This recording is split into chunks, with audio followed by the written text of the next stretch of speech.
refuge at Poplar Forest, the family's Bedford County estate. His family was safe, and he was safe. His reputation was not. On Tuesday, June 12, 1781, the legislature, now meeting at Trinity Church in Stanton, Virginia, expressed its gratitude to Jack Jewett with a brace of pistols and a sword, tokens to honor his brave journey through the darkness. It also passed a resolution that cut Jefferson to the core. Resolved that at the next session of the Assembly an inquiry be made into the conduct of the executive of this state for the last 12 months. Jefferson could imagine nothing worse. His courage and his competence were both in the dock. It was bad enough that such calamities had struck while he was in office. Though he might not have admitted it, even to himself, as he played and replayed recent history in his mind, he must have known that 2 invasions and the chasing of the state government from Charlottesville to Stanton were debacles to be charged to his political account. Those he could probably handle. George Washington's standing had survived defeats. What he needed was time to decide in tranquility how best to serve the cause in which he so believed. Instead, he was now forced into a fight over his own past. He did not bother to conceal his anger.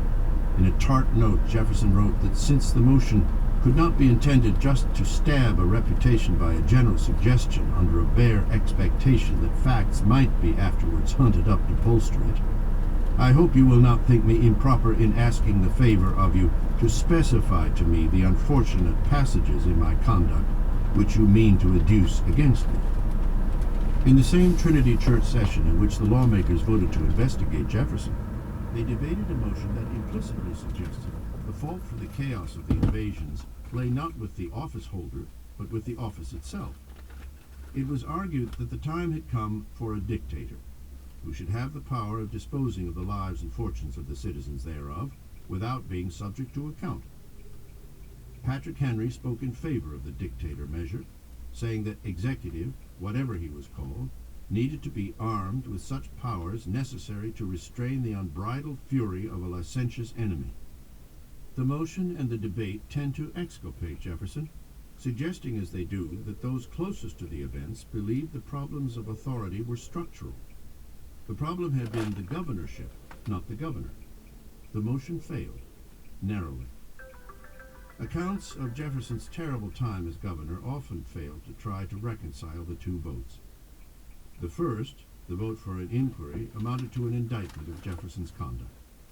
Yet the second, the vote for new powers for Jefferson's successors, amounted to a tacit admission that Jefferson had not possessed authority commensurate with the challenges of the time. To blame Jefferson for failure in an executive office while simultaneously attempting to reform that office logically shifts responsibility from the individual to the institution. Logic, however, is rarely a big part of politics. Jefferson's foes saw an opportunity to embarrass him. Though the House inquiry was short-lived, the Assembly ended up commending, not condemning Jefferson. 700. The episode lived on in the mind of Jefferson and in the memories of his political opponents. His bitterness at the charge that he had been derelict in his duty was palpable. There was, Jefferson said, no foundation for any official aspersion.